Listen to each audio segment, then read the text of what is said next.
Bonjour à tous et à toutes, j'espère que vous allez bien. Je suis content de vous retrouver. Aujourd'hui, on va parler d'exercices thérapeutiques. Je vais vous donner des conseils et souvenez-vous que les conseils et les exercices aussi que je vous montre sur ma chaîne ne remplacent pas les conseils et les exercices donnés par un professionnel de la santé. Il peut y avoir des contre-indications, il faut les suivre.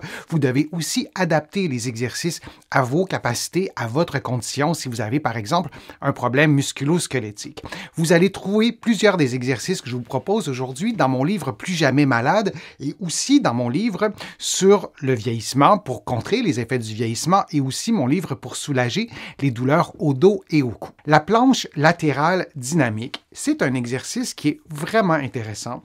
C'est un exercice qui stimule plusieurs muscles et je vais vous présenter un groupe musculaire qui est stimulé durant l'exercice de la planche latérale. Ce sont les muscles de l'abdomen, les abdominaux et particulièrement les muscles obliques internes et externes. J'entrerai pas dans le détail anatomique, mais vous les voyez en rouge. On voit aussi en gris au centre le droit de l'abdomen, donc c'est aussi un muscle qui est encore plus superficiel, et il y a le transverse de l'abdomen qui est plus en profondeur. Donc, l'exercice de la planche latérale, comme que vous voyez en ce moment, ça stimule les abdominaux, mais bien sûr, vous le devinez, ça stimule aussi la région les muscles des fessiers, les hanches. C'est un exercice qui est complet. Alors, pourquoi on ferait cet exercice-là? Je vais vous en parler dans quelques instants, mais je vais juste vous montrer la position de départ. Alors, vous êtes en appui sur votre avant-bras et l'animation va démarrer dans quelques secondes. Vous êtes en appui sur votre avant-bras et sur vos pieds. Et donc, on essaie d'avoir un bon alignement entre la tête, les épaules et le bassin et les pieds, de former une ligne droite ou à peu près une ligne droite. Et on va relever cette partie-là du corps et ensuite, on va revenir à la position de départ et on va répéter le mouvement. Pourquoi on ferait cet exercice-là? Pour quels symptômes? Pour quel type de pathologie on pourrait faire l'exercice? Les douleurs au dos asymétriques, c'est très fréquent. On peut penser par exemple au problème de sciatique, par exemple, mais donc une douleur au dos, mais qui est localisée seulement à gauche ou à droite. Donc, l'exercice de la planche latérale, ce qui est intéressant, c'est que ça nous permet de stimuler un côté à la fois et ça nous permet aussi peut-être de faire un certain dépistage pour voir s'il y a une faiblesse du côté gauche ou du côté droit, si ça reproduit la douleur, si on a une certaine réaction négative, disons, en faisant l'exercice, ou au contraire, on se rend compte qu'il n'y a pas de douleur, mais qu'il y a de la faiblesse.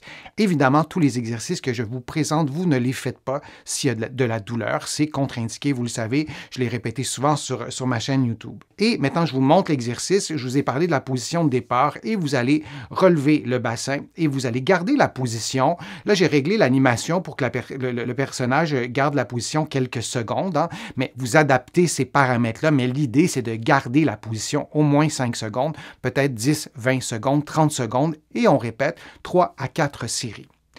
Si vous voyez cet exercice et vous vous dites « Moi, c'est impossible, je ne pourrais pas faire cet exercice-là », je vous propose des façons d'alléger ou de diminuer le niveau de difficulté. Vous pourriez d'abord mettre des coussins, et peut-être beaucoup de coussins, sous le bassin, ce qui fait que vous allez réduire de moitié ou encore plus, l'amplitude articulaire et vous allez voir, ça sera beaucoup plus facile.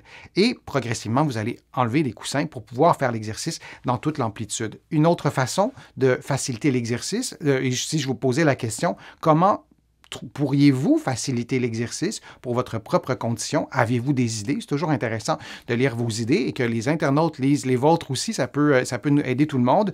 Et en ce qui me concerne, je vous proposerais de faire l'exercice pour le faciliter en plaçant votre main au sol plutôt que de placer la main sur le bassin comme vous le voyez en ce moment.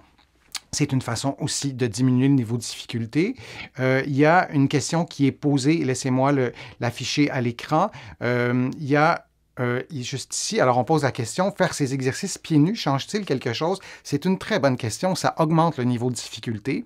Alors si l'objectif c'est de stimuler la cheville, oui, on pourrait faire l'exercice pieds nus, mais si c'est un peu trop difficile, on pourrait aussi garder nos chaussures pour faciliter l'exercice. Mais si on veut augmenter le niveau de difficulté, oui, on pourrait le faire comme ça et on pourrait aussi placer nos pieds sur une surface instable comme un ballon, comme un gros ballon d'exercice.